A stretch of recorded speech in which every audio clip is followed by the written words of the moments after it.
February 1258.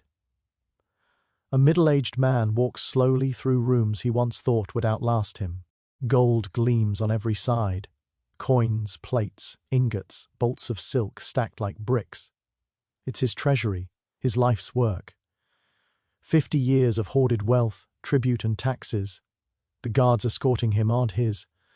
Outside, Baghdad is in flames. Smoke crawls across the winter sky. The roar of a dying city presses in through the walls. Inside this vault, it's quiet enough to hear the shuffle of boots, the soft clink of metal.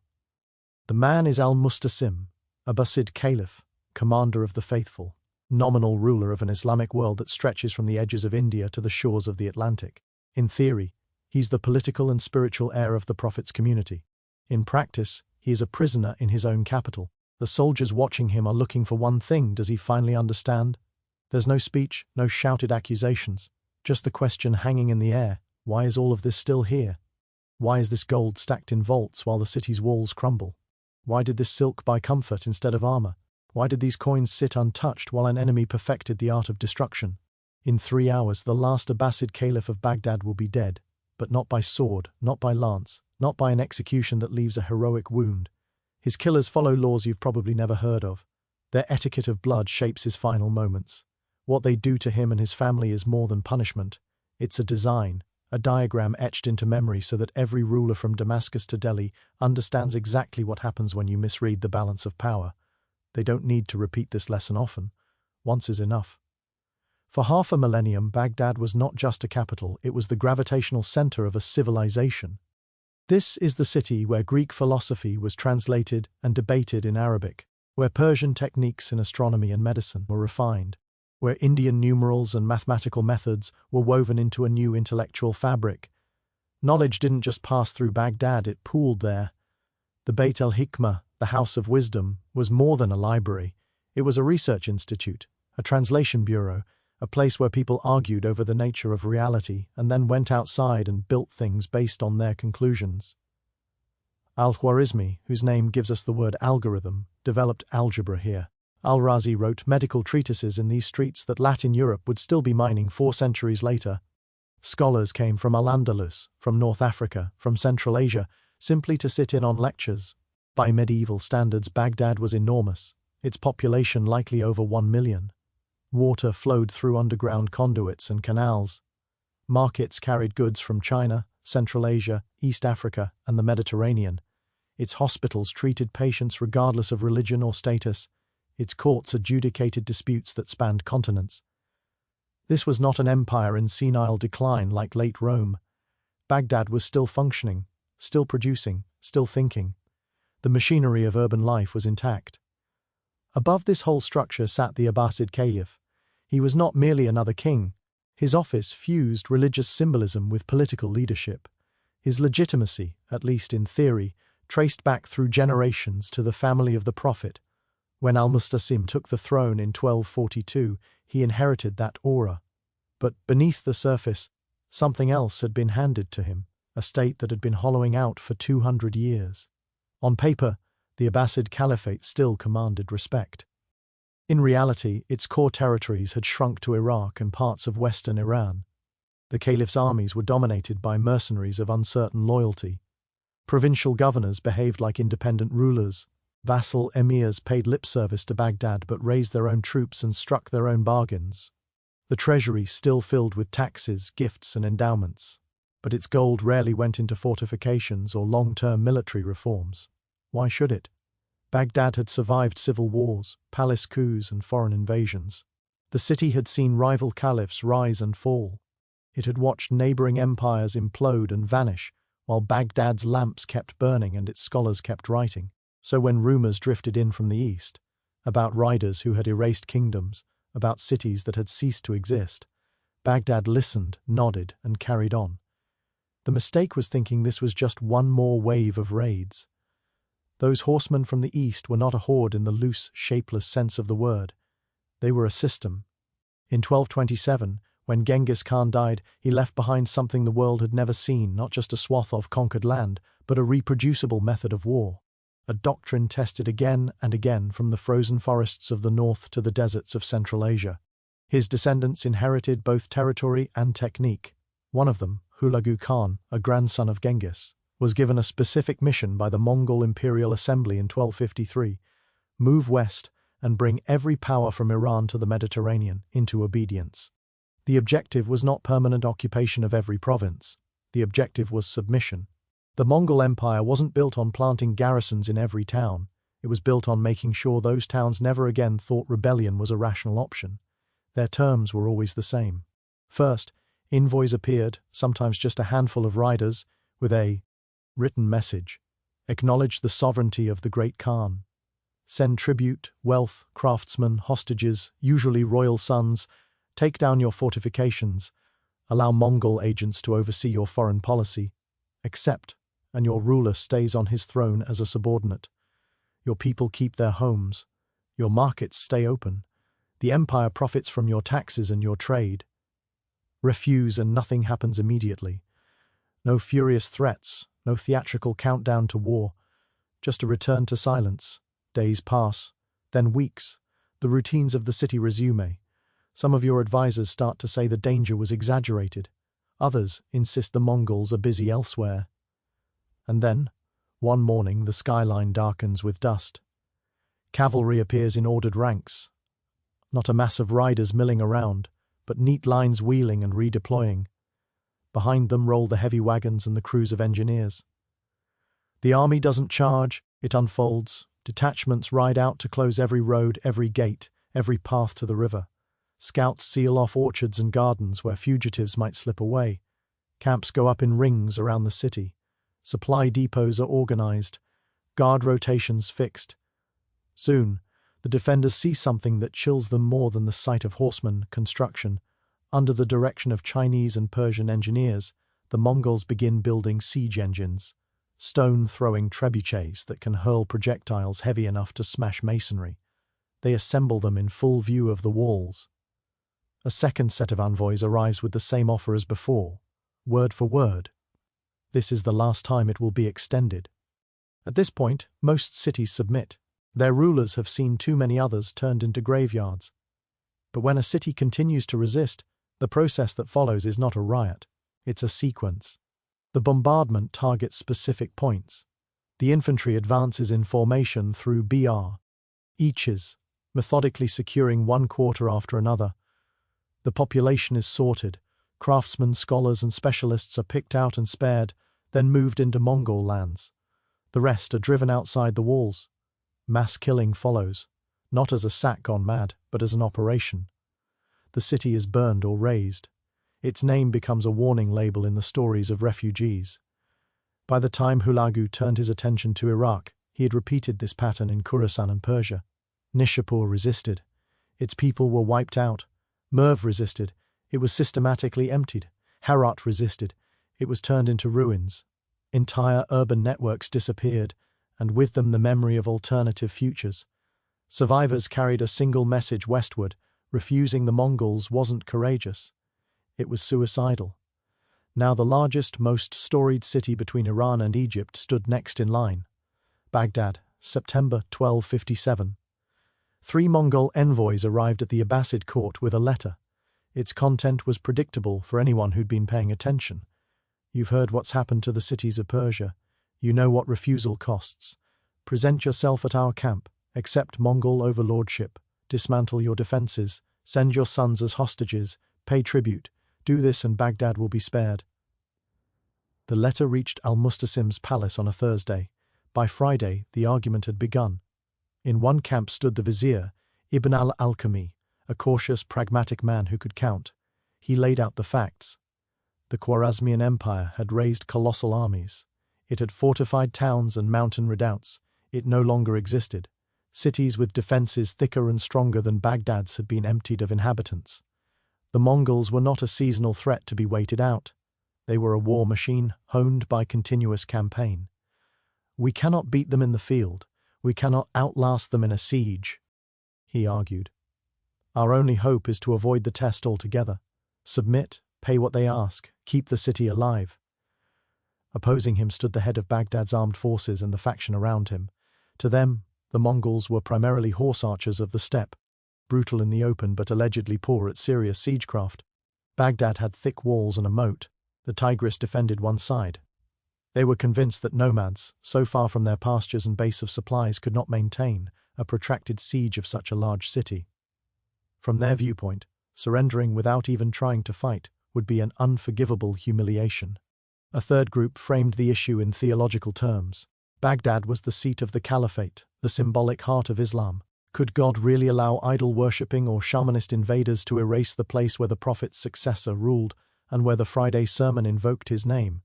Faith, they insisted, was a fortress no siege engine could break. Al-Musta listened. By temperament he was not a war leader.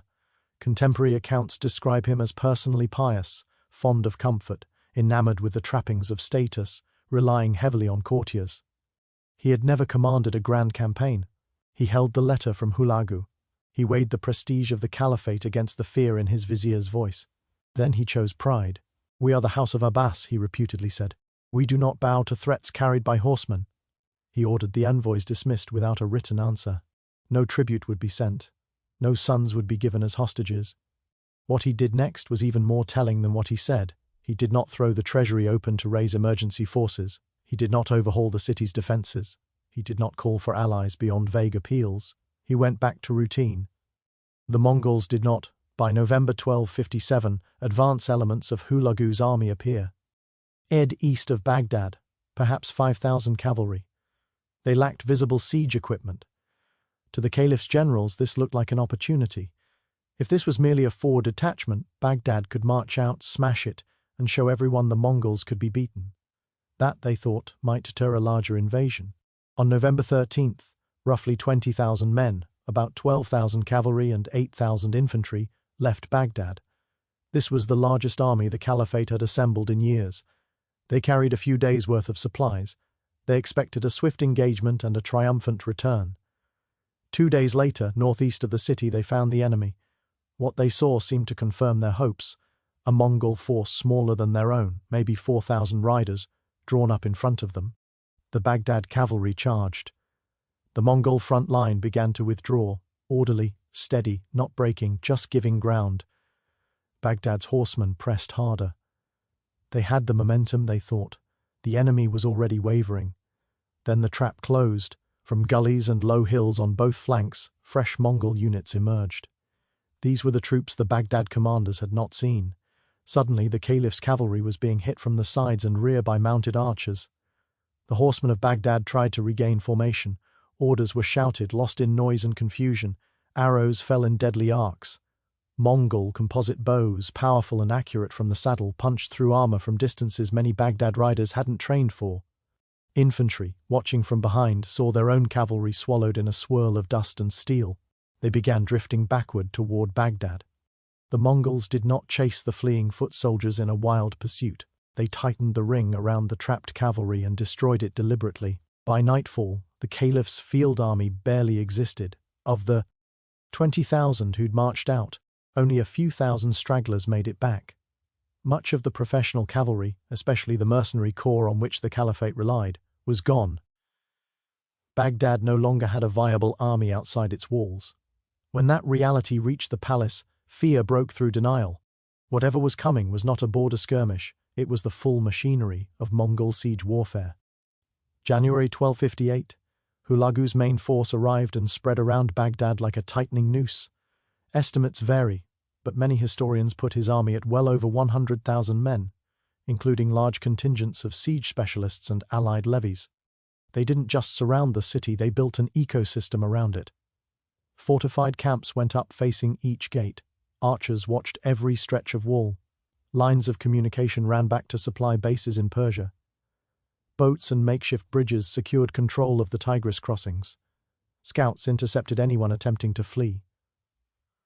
Then the carpenters and engineers got to work. Chinese artisans supervised the assembly of massive counterweight trebuchets. Timber frames rose, ropes were knotted and tested, sling arms were calibrated. All of this took place within sight of Baghdad's defenders, who could watch the instruments of their fate taking shape day after day. Once the siege lines were complete, Hulagu sent one more message. This time the terms were narrower, the era of painless submission had passed. The caliph could still save his life, perhaps. He might even be given some form of vassal status. But the city would pay dearly regardless. Open the gates. Lay down your arms. Present yourself in my camp within 3 days. Inside Baghdad, what remained of the court gathered again. The vizier pressed for acceptance. There was no army left to sally forth. No powerful Muslim monarch was marching to the rescue. The city's food stores and more ale could not withstand a long bombardment. The religious optimists remained convinced that divine intervention would arrive, or that the status of the caliphate itself made total destruction unthinkable. Al-Musta hesitated. Then he did what he had done before when faced with a terrible choice: nothing. 3 days passed without any envoy riding out. The walls stayed closed. The Mongols began Phase 2. On January 29th, just before dawn, the catapults opened fire. They did not lob stones randomly for show. For nearly 2 weeks, Mongol engineers had observed the walls, studied the angles, the construction, the points where repairs and patches were visible. Now they targeted those weak spots. Boulders smashed into the same stretches again and again. Each impact cracked mortar, shifted blocks, propagated invisible fractures. Dust plumes rose over the battlements. Guards were forced back from parapets under showers of falling debris. After 8 hours, the bombardment stopped. The besiegers did not rush forward. They let physics and time do their work, as already damaged masonry continued to settle and weaken overnight. 2 days later, on February 1, the trebuchets resumed. The focus was as precise as before.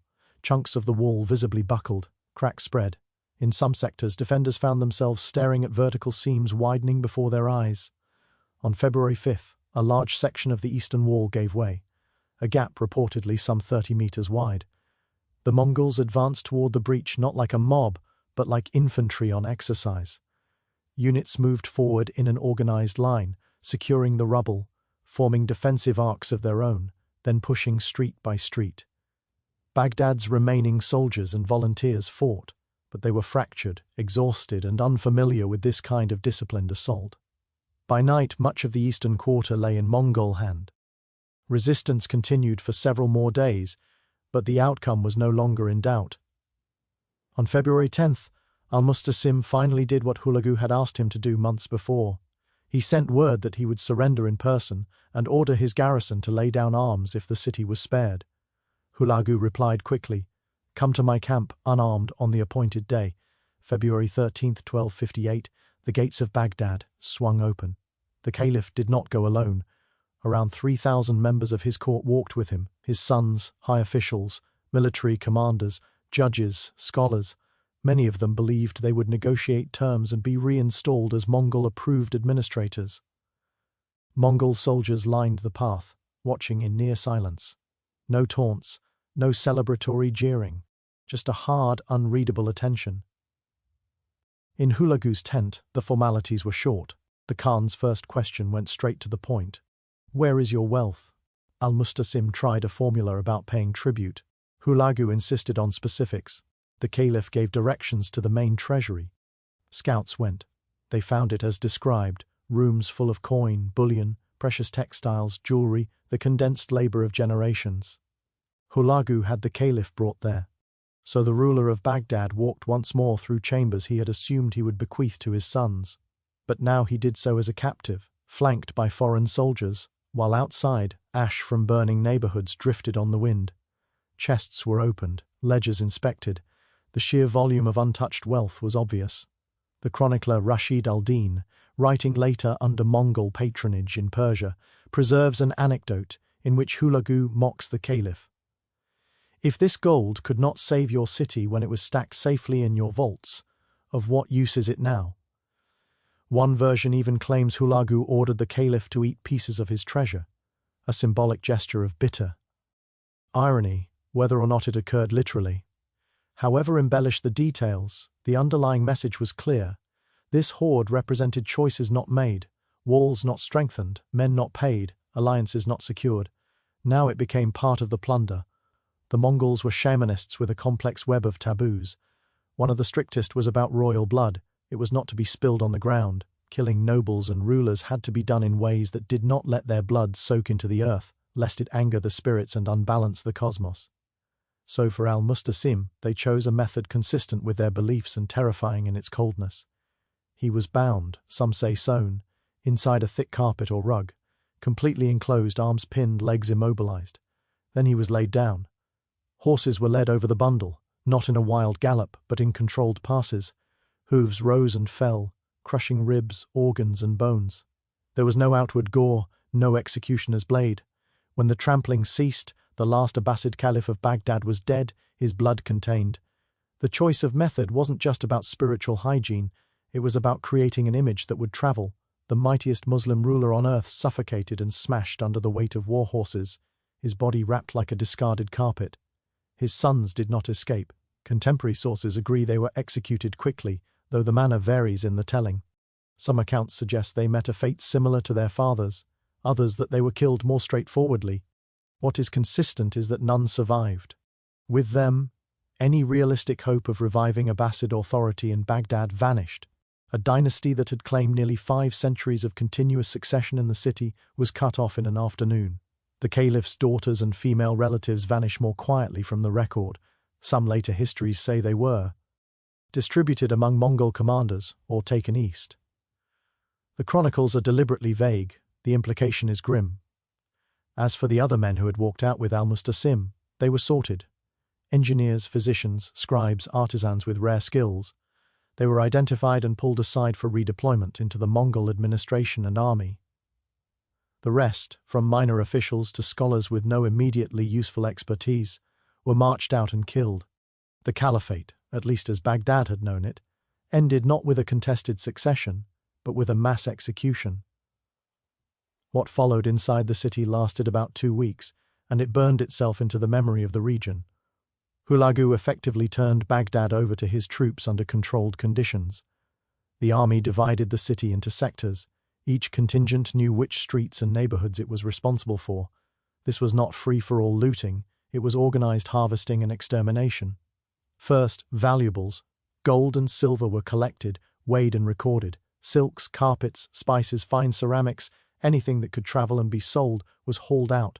Private libraries were stripped for manuscripts. Religious buildings were not immune if they contained wealth. Alongside this, specialists were still being pulled from the crowd. Metal workers, stonemasons, carpenters, money handlers, people whose skills could feed the Mongol war machine were worth more alive than dead. Then the rest. Common estimates from medieval observers range up to 1 million dead, numbers modern historians treat skeptically. Contemporary demography makes it likely that tens of thousands to perhaps 200,000 people perished directly or as a result of the sack. The exact figure matters less than the scale of the rupture. Entire quarters were depopulated. Cemeteries filled in days. Mass graves swallowed people whose names no Chr. Chronicle recorded. The physical city suffered in ways that went beyond immediate looting. The House of Wisdom, already weakened by previous political turmoil, was destroyed. Shelves of books, many of them unique translations or commentaries, were hurled into the Tigris or burned. Later writers describe the river running dark with dissolved ink and choked with pages. That image is probably poetic exaggeration, but it captures something very real: the erasure of an accumulated archive. Mosques, palaces, and civic buildings were damaged or razed. The Caliphal Palace complex was heavily dismantled. Crucial parts of the canal and irrigation system around Baghdad were deliberately broken. That decision ensured that agriculture and urban life would struggle for years to regain their former complexity. By February 20th, Hulagu judged his work done. His army pulled back, leaving behind a city that technically still existed, but as a ghost of its former self. Survivors crept back. Markets would eventually reopen on a reduced scale. But the Baghdad that had once been the beating heart of an intellectual and commercial world was gone. What remained, besides ruins and refugees, was the story. News of what had happened in Baghdad traveled at the speed of fear. Caravans, diplomats, fleeing scholars and merchants carried the tale west and south. In Damascus, in Aleppo, in the courts of minor emirs in Syria and Anatolia, advisors and rulers listened to the details. The caliph had refused demands for submission. His field army had been annihilated in a single engineered battle. The city's walls had crumbled under precision bombardment. The ruler himself had been executed in a way designed to shock and humiliate. His sons were dead, his lineage snuffed out. His capital, once thought inviolable, lay half empty and scorched. This was not just another conquered city, it was Baghdad. This could happen there, where was safe. Rulers began running a brutally simple calculation. Option 1, resist. Bet everything on fortifications and religious prestige. Risk seeing your capital starved, battered, its population butchered. Risk your own death in a fashion that would be retold with relish by your enemies. Option 2, submit before the army even appears on the horizon. Send envoys with tribute and hostages. Accept a Mongol officer looking over your shoulder. Keep your throne as a subordinate ruler. Live. The equation did not really look like a choice. In the years immediately following 1258, many cities and principalities that had once talked about holy war against the Mongols quietly shifted course. Some opened their gates the moment Mongol envoys appeared. Others sent word to Hulagu's court proactively, hoping early obedience would mark them as useful, not expendable. The fall of Baghdad had done precisely what Hulagu needed it to do. It rewired the expectations of everyone still standing. The Mongol advance would eventually meet its limit. In 1260, at Ain Jalut in Palestine, a Mongol force was defeated in open battle by the Mamluks of Egypt, a military elite of enslaved soldiers turned rulers who had built their state around professionalized warfare. The Mamluks had studied Mongol tactics. They trained to fight cavalry with cavalry. They drilled archery, feigned retreats, and rapid redeployments. They did not trust in walls alone, or in titles, or in divine favor unaccompanied by readiness. They had read the lesson Baghdad provided, and they chose to adapt. Baghdad itself recovered partially in later centuries, especially under new dynasties and later under the Ottomans. People always returned to good river crossings and fertile land. But it never again dominated the Islamic world the way it had under the early Abbasids. The House of Wisdom was not rebuilt. The particular constellation of scholars, texts, and patronage that had once gathered there was gone for good. The manuscripts that fed European science hundreds of years later mostly came through other channels and centers. What did endure was the memory of February 1258. For generations, chroniclers invoked Baghdad's fall whenever they discussed resistance to overwhelming force, jurists debating the limits of jihad, administrators arguing about tribute, commanders weighing whether to fight or negotiate. All reached back to that moment as a case study. Because the core lesson was not limited to the Mongols or to the 13th century. No amount of inherited prestige will stop a refined military system if you refuse to recognize what you're facing. No sacred title can substitute for logistics, reform, and foresight. Gold that never leaves the vault might as well not exist when the trebuchets start firing. In the clash between institutions that adapt and those that cling to ritual and memory, the outcome is rarely decided by rhetoric. Sometimes all it takes is one catastrophe to redraw the mental map of an entire region. One city burned, one dynasty ended, one ruler wrapped in a carpet and crushed beneath horses. The Mongols did not level Baghdad because they enjoyed pointless destruction. They did it to speak in a language everyone around them would understand. Stone, flame, blood, and silence. The message traveled faster and lasted longer than their armies, and once delivered, it did not have to be spoken again.